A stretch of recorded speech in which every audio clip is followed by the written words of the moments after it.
Okay, to be honest, have you ever made something with those gorgeous metallic seed beads only to have them start fading or rubbing off after like 2 wears?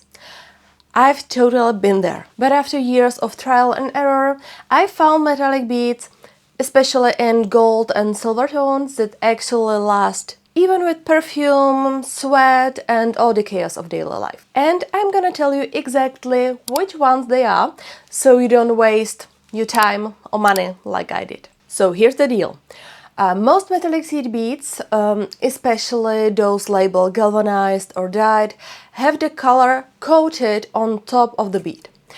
It looks shiny and amazing at first, but its coating is super delicate. Just the friction of wearing a bracelet, a little bit of sweat or spraying perfume can totally wreck the finish. A few years ago, I once used gold seed beads from Preciosa in a project, and unfortunately it was a big one, and the gold literally started rubbing off on my hands while I was stitching. I'm not even kidding. I actually love Preciosa beads overall, beautiful colors, great quality, but their metallic finishes? Not a fan. If this has ever happened to you, no, you are not alone, and thankfully there are better options. Also, before we dive deeper, fun fact, only about 18% of people who watch my videos are actually subscribed. So if you are enjoying this and want to support my channel, please hit that subscribe button. It really means a lot and helps me keep making content like this. Okay, now for the good news. Not all metallic seed beads are created equal. 2 brands absolutely crush it when it comes to durability: Miyuki and TOHO. Let's start with Miyuki. They make something called Duracoat. It's a clear protective layer that goes over the bead's color.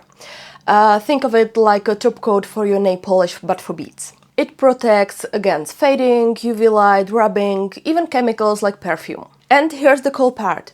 On Miyuki's website, you can actually find a durability chart when each color is rated, so you can see which ones are built to last. Let me show you exactly what I'm talking about. Miyuki has this awesome chart with ratings like A, B, C and symbols like 0, dash or X.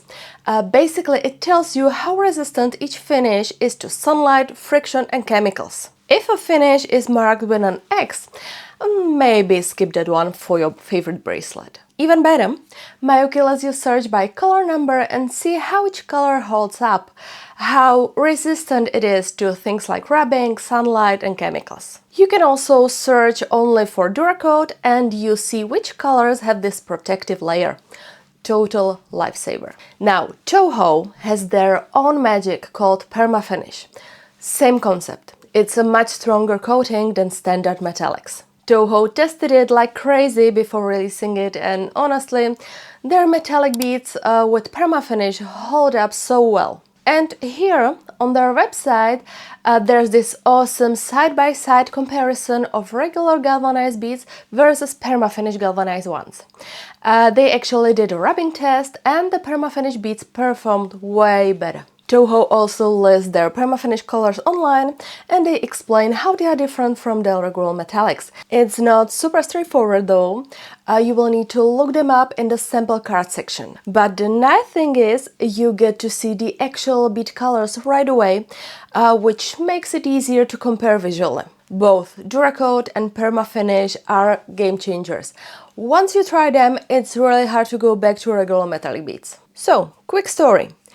These gold earrings, I made them over 2 years ago using Mayuki Delica beads in the Duracoat finish.